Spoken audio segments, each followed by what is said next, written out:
So, welcome back again. Welcome back again. Sorry. Ooh. Malfunction, wardrobe malfunction, but I'm sorry. And this is how I'm again back here. So, I just want to give my opinion about Aaron Dante and the Mango scandal. I think everybody knows that I've been in this YouTube streets. We all know what has been happening. The scandal, the messages that were exposed by these former friends, frenemies. Okay, so and I'm just trying to give my opinion and then try to say who should be blamed in all this, who I think carries the blame, the biggest blame, because they all share some blame, but who carries the biggest blame here? Okay, so okay, it feels awkward, but I'll give it my unsolicited opinion. First of all, I was 25 years old 14 years ago. That is when I was 25 years old. So sorry, I'll tell you why I'm talking about my age. So, like, for example, I just turned 39 years old, 39. Okay, so I was 25 years old 14 years ago. I'm just trying to let people know what a 25-year-old, this is 25 years old, right? So I'm just explaining myself what a 25-year-old girl would think or would act when someone the age of Aaron is trying to be friends with them, maybe befriend them, be their sugar daddy. Let me call it that because that's how it's been. So, oh, my tops keep going down. So, it's safe to say that I was this Dimwango's age during the pre-social media, affordable internet, and smartphone. Back then, we didn't have social media, smartphones. In fact, we only used to go to the cyber like maybe once in a month to read to read your emails, and yeah, we didn't see the need of using internet that much. That was there. Everyone was comfortable with the life that we were living. Okay, so do I remember dating someone with such a huge gap back then? Like someone who's almost twice my age. Do I remember ever dating someone with such a big, a huge age gap? No, I don't. And the most I ever did was 13-year-old age gap. I think that's the most I ever dated, someone who was 13 years older than me. And still, I was very ashamed of it, and I would never proudly show him off. I was ashamed. I never told my friends that I have someone that old, that who is interested in me.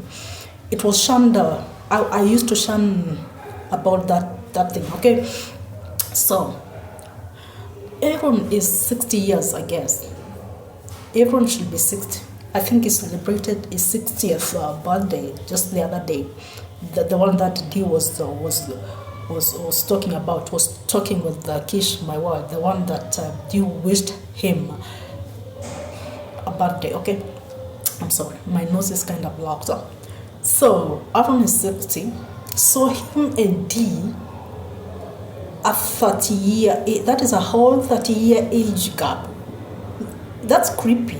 That's creepy, right? That will be a daughter-father relationship. I guess I don't see it any better than that. A daughter-dad relationship. That's what I can call it. Okay.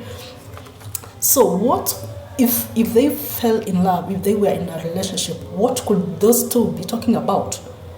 If they end up dating or marrying, one is talking about World War stories. One is talking about World War II stories. The other one has no any clue what the hell that is. Maybe she read in books and it was not even that details, but there is someone who almost experienced that. He saw that. Aaron. Okay. these are two world apart. These are two different people who lived in very different ages. Okay, but when I talk about World War. When I talk about World War II stories, I don't specifically mean that, because World War happened in the 1940s, right? It happens in the 1940s. Back then, Aaron wasn't born, okay? So I simply mean long time stories that happened in the 1960s, 70s, 80s and 90s, way before the other party was born, way before D was born, right? Sorry. And I don't know, you people should tell me if this happens in your countries, because this one is very common and it's very rampant in Kenya, okay?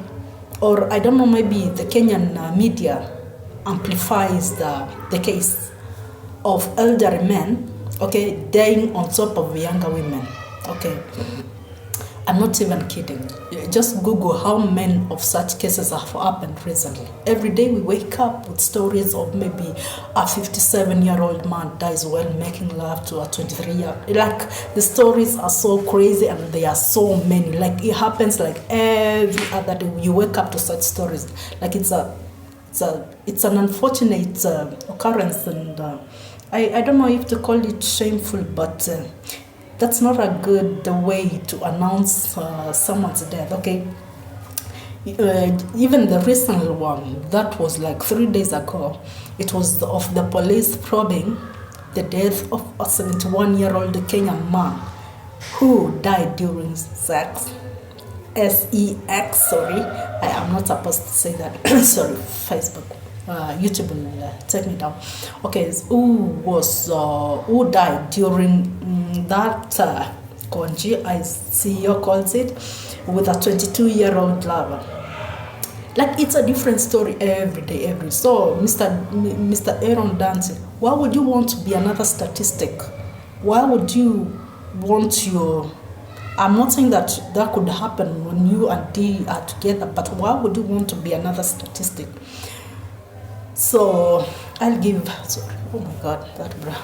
So, my blame majorly sits on you, Aaron.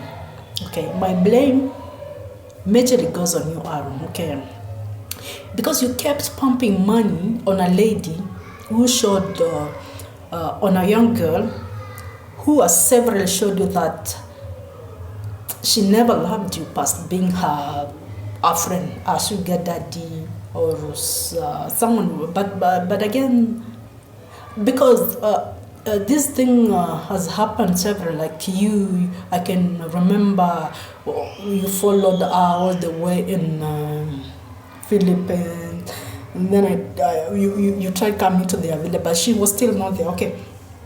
So, I don't know, are you just too slow not to notice these things, or you just ignore them, and you are too very much in love that you didn't want to let go? So, I just blame you, and we can't be sorry, because it's your money. So, whatever was lost, okay?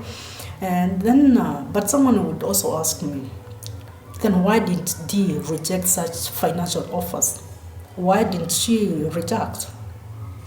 Okay. So, and I'll answer you this. Who in their right mind rejects such financial offers? Like, if someone is giving you money and you're not putting a gun on their head asking for their money, why would anyone reject your money? I'll keep taking, as long as I'm not forcing them to give me. I'll keep taking it. Buy everything that I ever desired in this life. Give me this, give me that, give me. I'll just take your money and buy everything that I ever needed. So I don't blame D. I cannot blame D. D, you did what you were expected. What you should have done, what a 25-year-old girl would have done. And why you told your friends, I know, maybe because of excitement, or maybe you were bragging to them. Everyone would want to brag that, oh, I have a friend who is spoiling me this and that. Anyone would brag about that. So I don't blame you. You did what a 26-year-old would have done.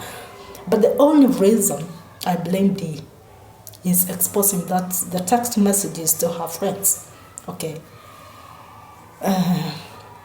In this social media era, And in this the advanced technology, okay, I'm sorry, D being such a big YouTuber, you should have known better that one day this will come into light. If you fall out with your friends that you shared this information with, you should have known that one day they'll expose you, okay? Because nobody will keep quiet. Like, for example, if you expose them, what makes you think that they'll not expose you? Me, I'll do the same. If you expose me, I'll expose you. I don't care. My loyalty, I don't care about loyalty. Because you exposed me first, so why would I not expose you? That is the only mistake you did, okay? And let's just be careful when talking to people. Like, for example, in phones, people will record your private conversations.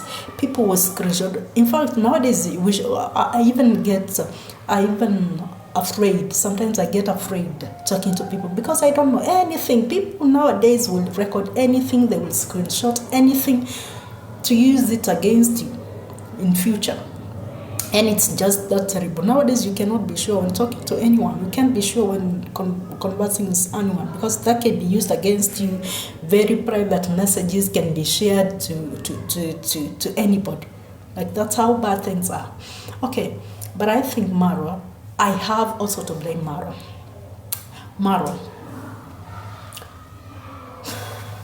I think Maro has always known this. There is no way you can tell him that Maro has never known this story. Maro, you're too wrong for this. Maro is a PIMP. I said what I said. Maro is a PIMP. How did you give Irons a room in your villa, and also D a room again in that villa? How did you want them to live together? Like, is this how much you wanted them to be together? You really pushed them for them to be together, because there is no way you chose to give Aaron a room in your villa, like you wanted them to live together, maybe to get married, because you wanted to keep taking maybe money or whatever help that Aaron was giving to you. I'm very sure that you don't let nobody even tell me that you didn't know. You knew that. Like, that was your sister, and like you are pushing your sister to an older man. Maro, I'm so much ashamed of you. I'm so much ashamed of you, because you knew this and you didn't stop. That was this is your younger sister. You were supposed to protect her. You see now. So when he says that she is scared that Maro will know, I'm very sure Maro knew this. So let's not pretend that Maro didn't know. Maro had been on this story for the longest time, and he knew that he's using his sister as whatever. But it's okay. Things will expose themselves. So I don't know. We are sorry.